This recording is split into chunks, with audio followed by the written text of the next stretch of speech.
nossa igreja e que Deus nessa noite possa usá-lo rica e poderosamente. Deus o abençoe. Tenha a palavra, pastor. Podemos? Pois não. Sinta-se à vontade. Obrigado, irmão Ricardo. A paz do Senhor Jesus, amém? Muito feliz de estar com os irmãos aqui nessa noite tão especial, podendo compartilhar mais da palavra de Deus. É uma honra muito grande. Quero agradecer ao Laíri, irmão Laíri, que fez o contato comigo. E para mim é muito especial estar com vocês aqui, podendo compartilhar mais da palavra de Deus. Tem grandes amigos aqui, já estou olhando para todos eles. E vai ser muito especial, porque Deus vai falar conosco. É o que a gente crê. Toda vez que estamos na presença de Deus, é especial. E nós sentimos a presença de Deus através das canções que nós cantamos aqui. E vamos continuar sentindo a presença de Deus através da exposição da palavra de Deus. Queria convidar você a abrir sua palavra.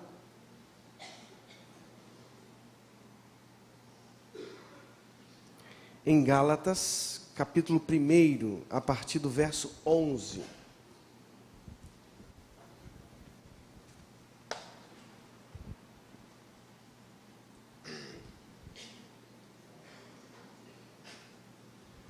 Gálatas, carta de Paulo aos Gálatas, capítulo 1, a partir do verso 11.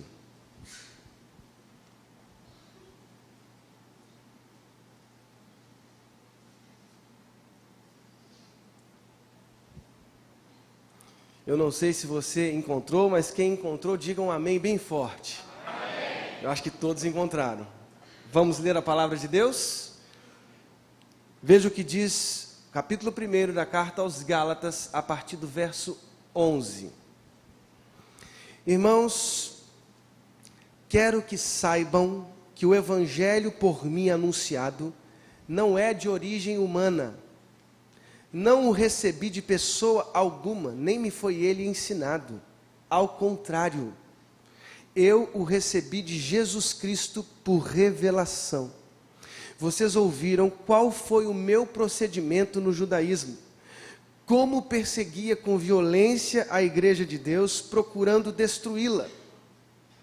No judaísmo, eu superava a maioria dos judeus da minha idade e era extremamente zeloso das tradições dos meus antepassados.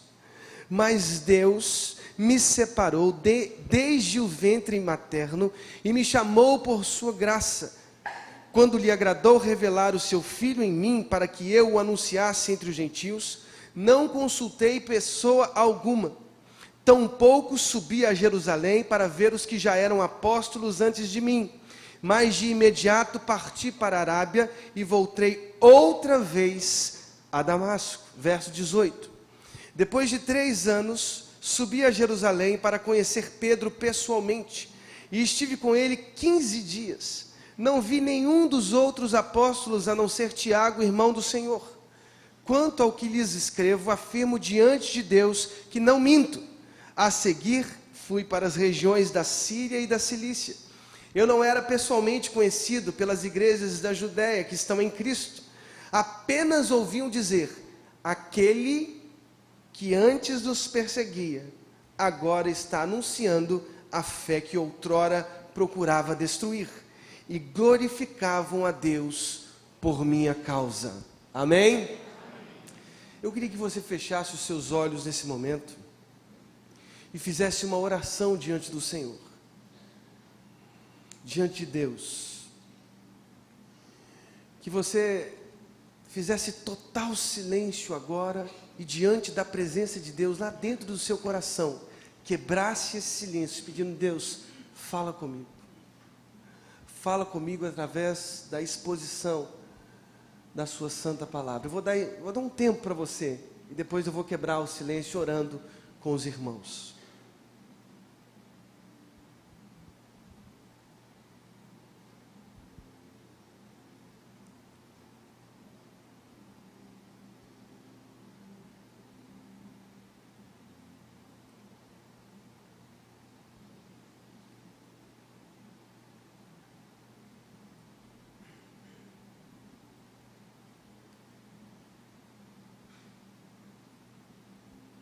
Senhor, muito obrigado por esta noite.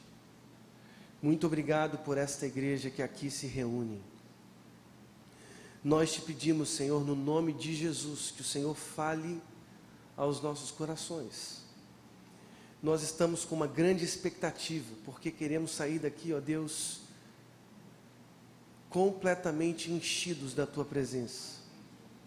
Nós te pedimos, Senhor, fala aos nossos corações, que a Sua voz seja ouvida aqui nesta noite, através da Tua palavra.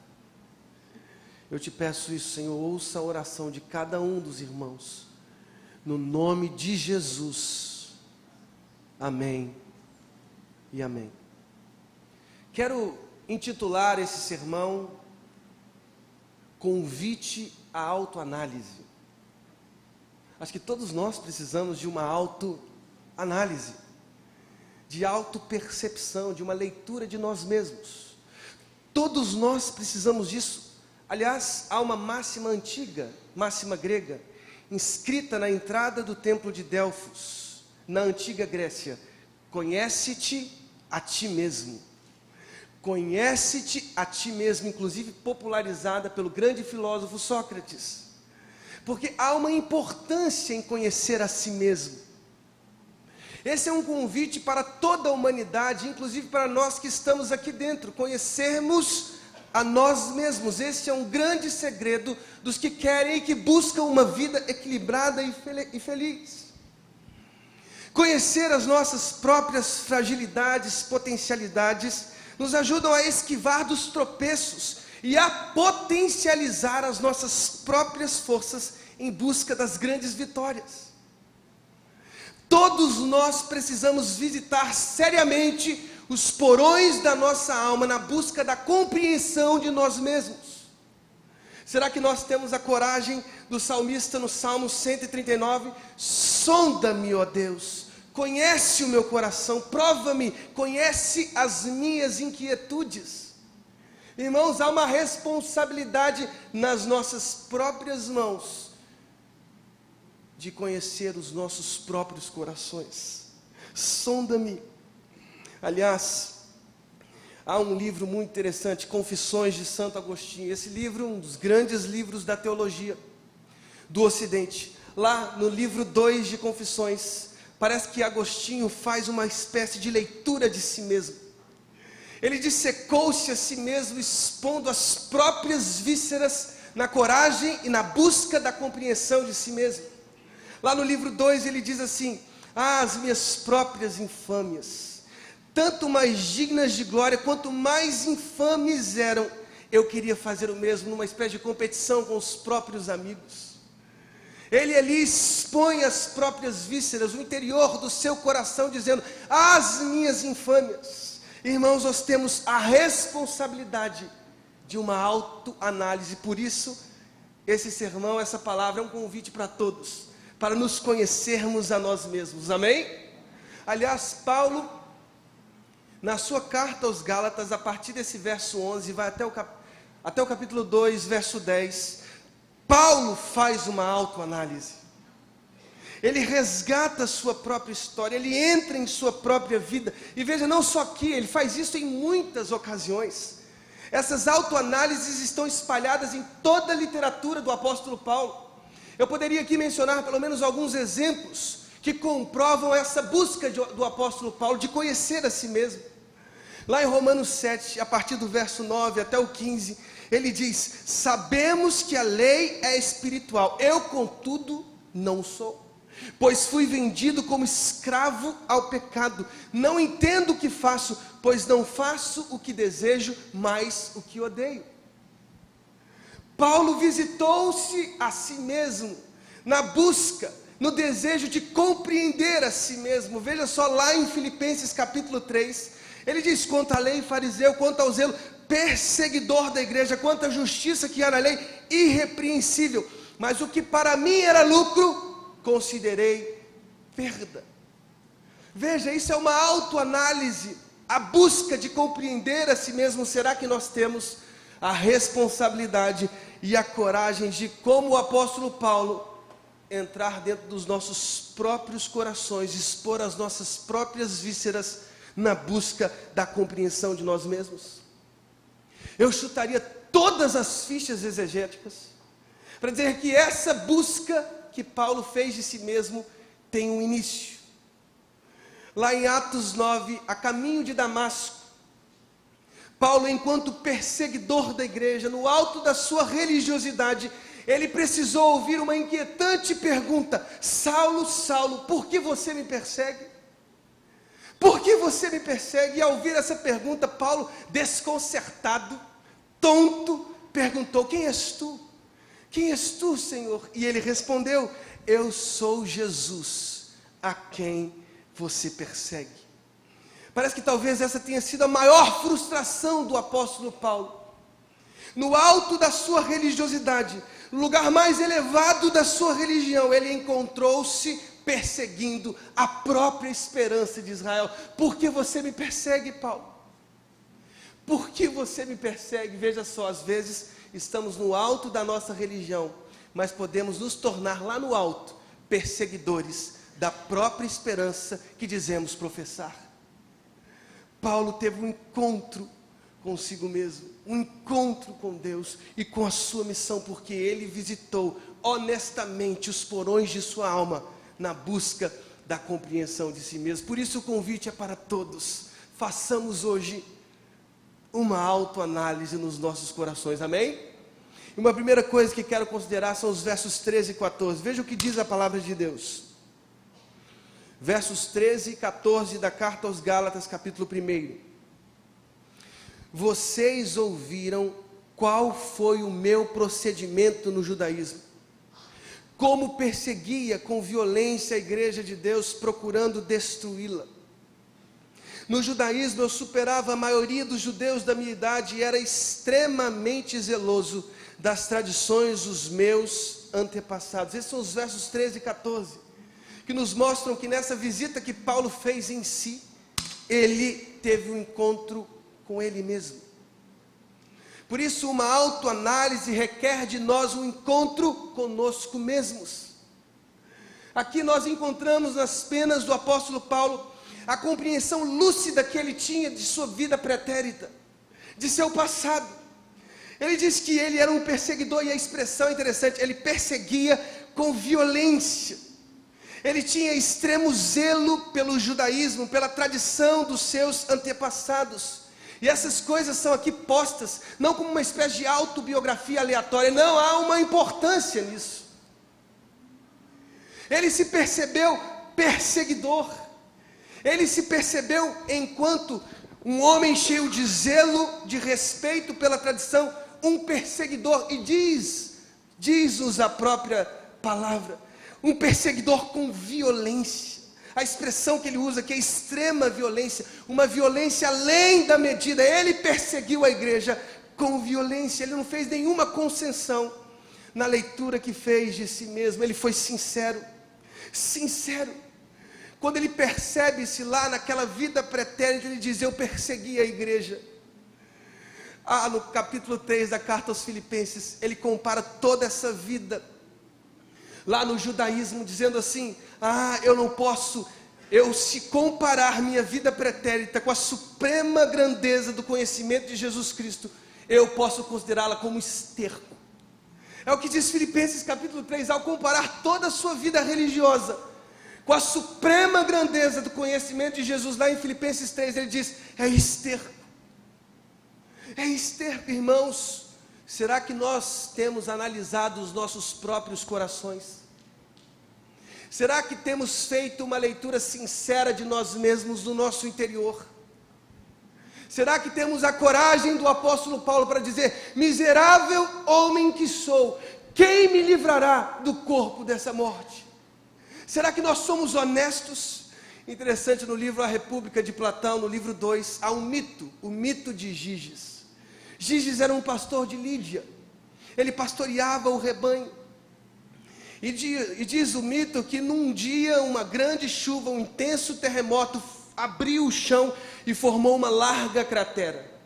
Aquele pastor que pastoreava o rebanho do rei, ele desceu naquela cratera, e lá ele viu um cavaleiro de bronze, um cavalo de bronze, cheio de buracos, e ao colocar a cabeça naqueles buracos, ele viu lá um homem morto, nu, e no seu dedo um anel.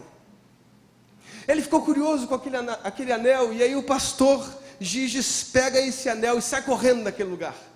E é interessante que ao se reunir com os outros pastores do rei, numa espécie de entrega para relatório, ele pega aquele anel que ele encontrou na mão, dentro daquele cavalo de bronze, e ele usa. Ele coloca o anel no dedo, e diz-nos o mito que ele some, ele desaparece. Ele se torna invisível no meio dos pastores. Ele tira o anel, aparece novamente. Ele usa de novo, desaparece. Ele viu que ele tinha um grande poder. E ele, seguro de si, ele se dirigiu ao palácio, seduziu a rainha, matou o rei e apoderou-se do reino.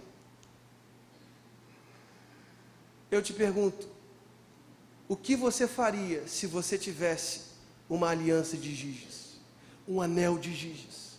O que Platão nos mostra é quem somos nós verdadeiramente.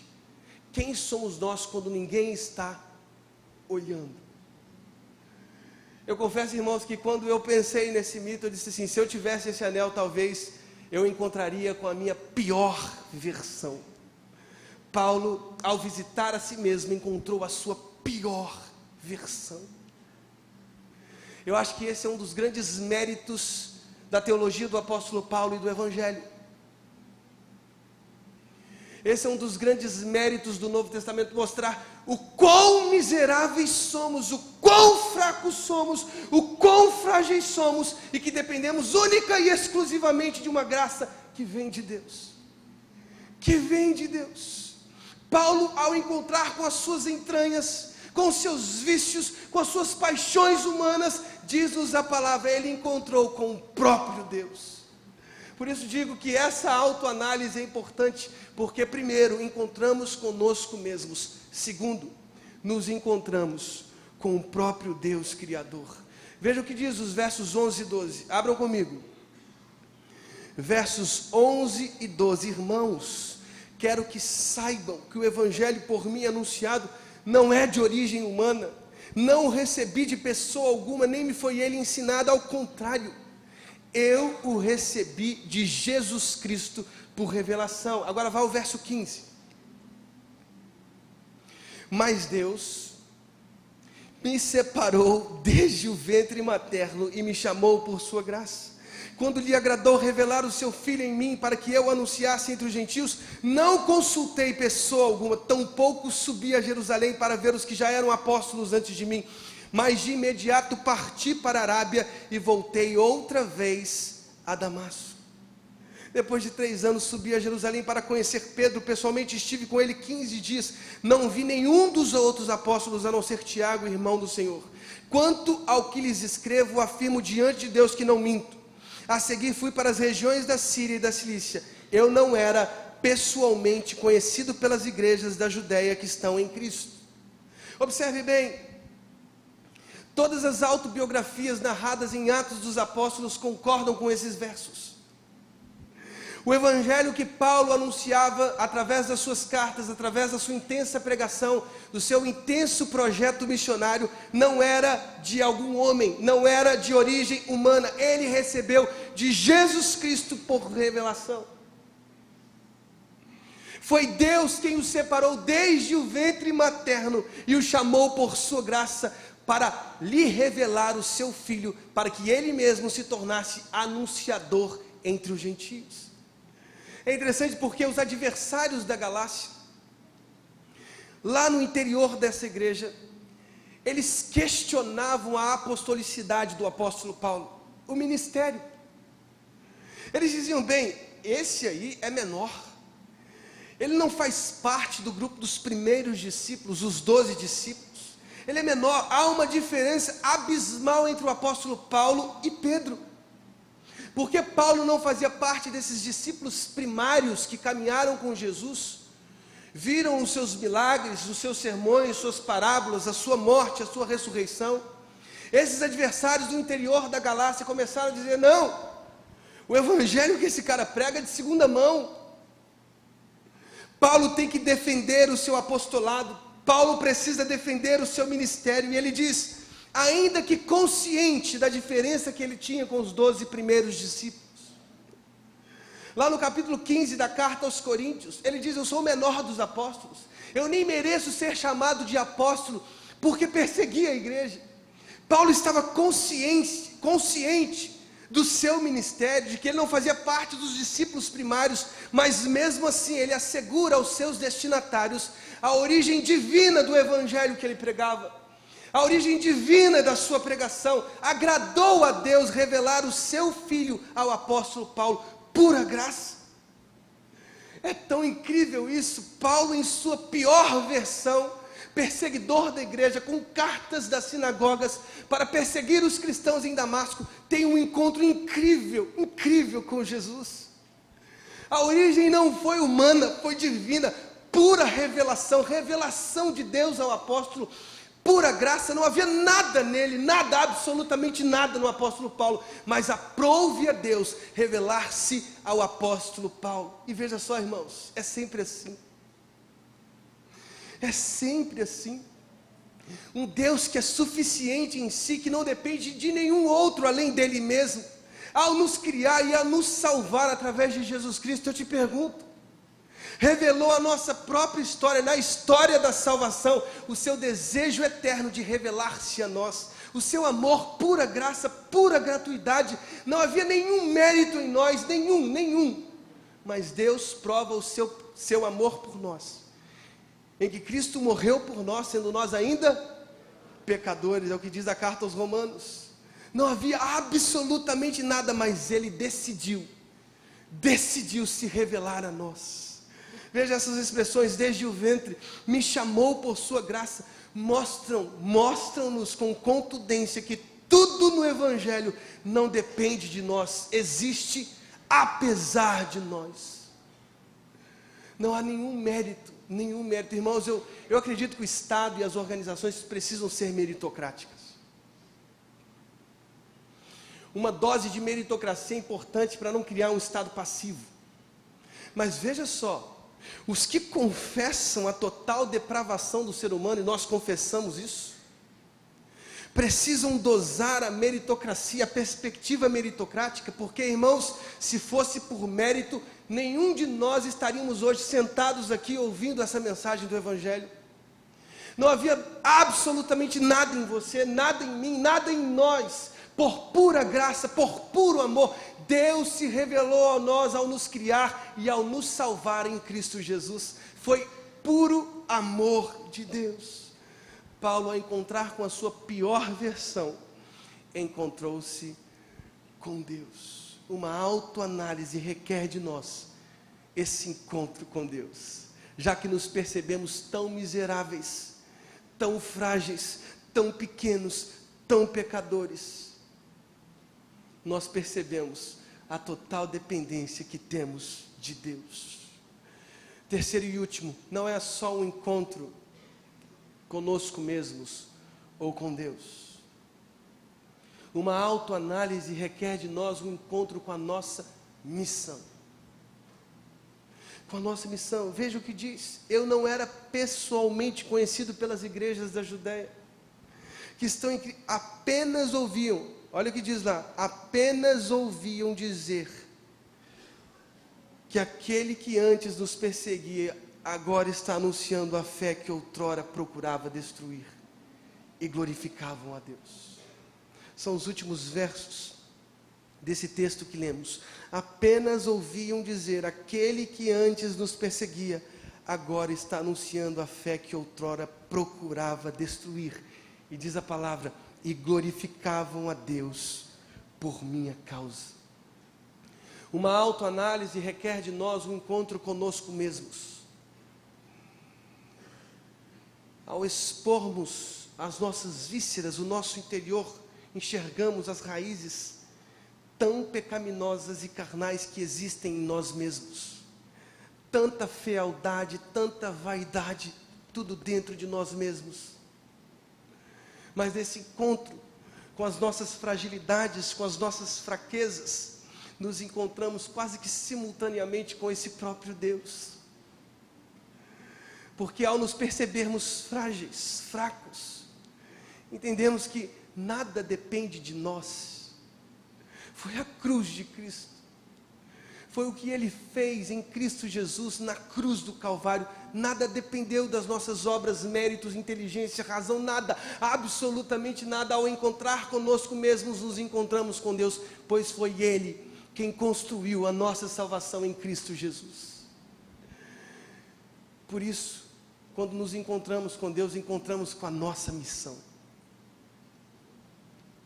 É tão especial estes versos porque nos mostram que nos primeiros momentos da vida cristã do apóstolo Paulo, depois que os seus olhos foram abertos, lá com Ananias em Atos 9, diz Gálatas capítulo que primeiro que ele já foi para a Arábia, depois voltou para Damasco, depois partiu para as regiões da Síria, Cilícia, porque havia uma paixão no coração do apóstolo Paulo, uma paixão pelo Evangelho de Jesus. Irmãos, nós precisamos ser impactados com essa mesma graça. Quando lemos as cartas do apóstolo Paulo, quando lemos os capítulos de Atos dos Apóstolos e percebemos com tanta nitidez a paixão desse apóstolo, ao plantar igrejas, ao fundar igrejas, ao discipular discípulos, ao constituir presbíteros, bispos das igrejas, pastores, ao viajar quilômetros de cavalo a pé, percorrendo os mais terríveis perigos, naufrágios, escárnios públicos, morais que ele sofreu. Quando nós vemos isso com nitidez, os versos que todo dia lemos no Novo Testamento, eu pergunto a vocês, qual será a paixão que vai brotar nos nossos corações? Paulo, ao encontrar-se com Deus, encontrou-se simultaneamente com a sua missão, porque os que se percebem fracos, frágeis, malignos, malignos, percebem o amor de Deus, a graça de Deus, a gratuidade desse amor, e isso tudo impacta os nossos corações, e impulsiona os nossos corações a anunciar aquilo pelo qual nós passamos, atravessamos. Esse é o Evangelho que nos impulsiona para irmos para além dessas paredes, anunciar aquilo que já experimentamos em Cristo Jesus, esse amor, essa graça, essa gratuidade. Paulo experimentou essa missão. Eu me lembro que esse ano nós tivemos a Convenção Batista, e na Convenção Batista você tem vários cultos, e um dos cultos foi da Juventude Batista Brasileira. Eles usam um auditório, não o principal, mas um auditório anexo.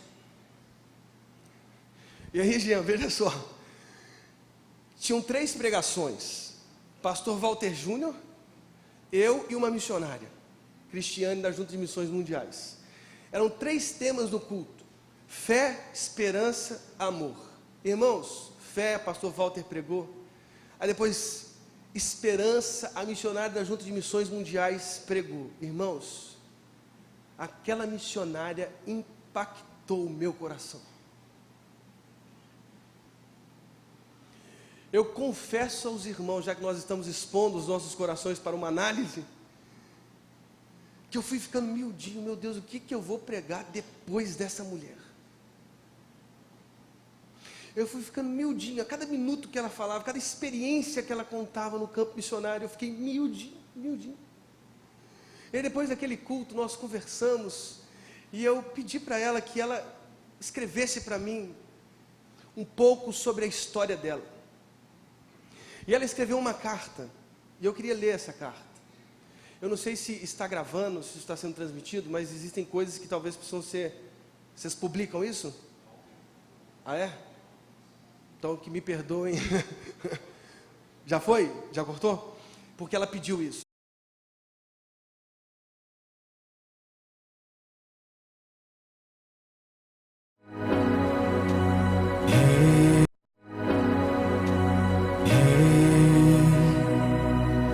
Sobre o trono estás, sempre reinarás, és santo Deus, que jamais falhou, nunca falhará. Nos ouve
Sobre o trono estás, sempre reinarás. És santo, Deus, que jamais falhou, nunca falhará.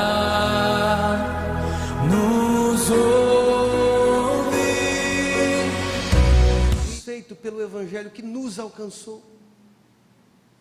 Não havia nada em você, em mim, em nós, absolutamente nada em nós, mas Deus enviou o seu único Filho para fazer propiciação em nosso lugar. Ele nos salvou. Se estamos aqui hoje como igreja, reunidos como povo de Deus, podendo levantar as nossas mãos, adorar com liberdade, foi porque Deus enviou o único Filho dele para nos salvar. Nós precisamos encontrar com a nossa missão, irmãos.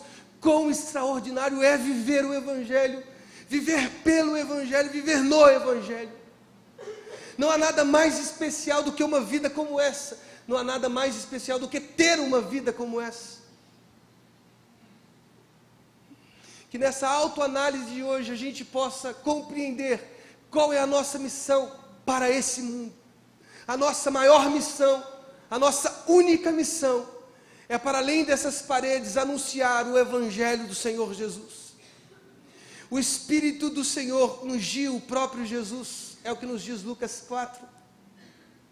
Lá em sua cidade, Nazaré, depois de ler Isaías 61, fica tão claro que o Espírito do Senhor encheu o próprio Jesus para que ele pregasse o ano aceitável do Senhor.